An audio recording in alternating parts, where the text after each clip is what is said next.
So I grew up in New York and went to high school in Long Island, Northport High School. And the club, there was a club in the high school called Students for 60,000, which was founded in the late 80s. And it was started to work with the homeless population in Manhattan in 1988 with 60,000 people.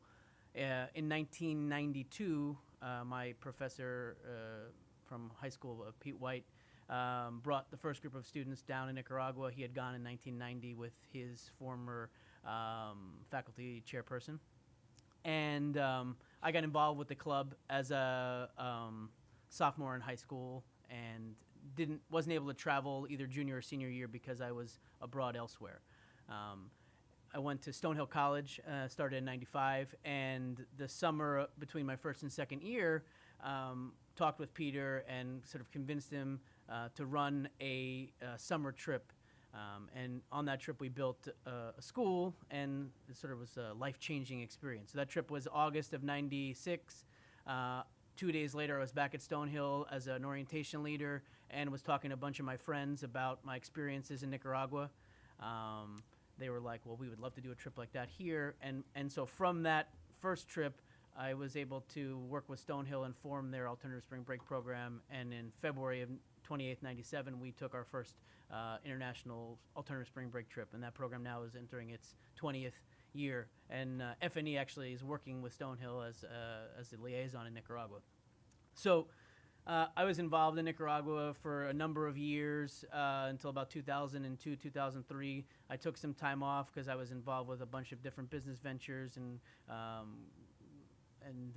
when I went through some changes in my business career in 2007, realized I wanted to get back to Nicaragua. And October of 2007, I returned and realized that it was really what I wanted to sort of focus my life on. So in beginning in 2008, started going more and more. My teacher, Pete White, had retired from the high school and had started a nonprofit called Friends of Students for 60,000. And he was living in New York. I was living in Boston. I was working with them.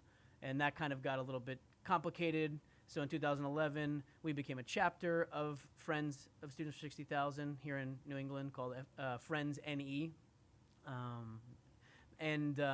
After 2 or 3 years of working as a subordinate chapter, we decided it was in our best interest to become an individual 501c3 for writing grants and for having more access to different funding options. So in December of 2014, founded FNE International.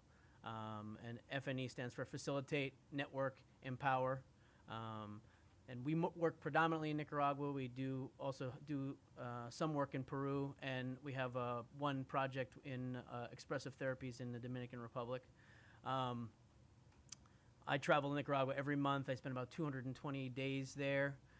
And our work is really focused on going into communities, understanding community needs, and then helping the community come up with a solution and working hand in hand to implement those solutions.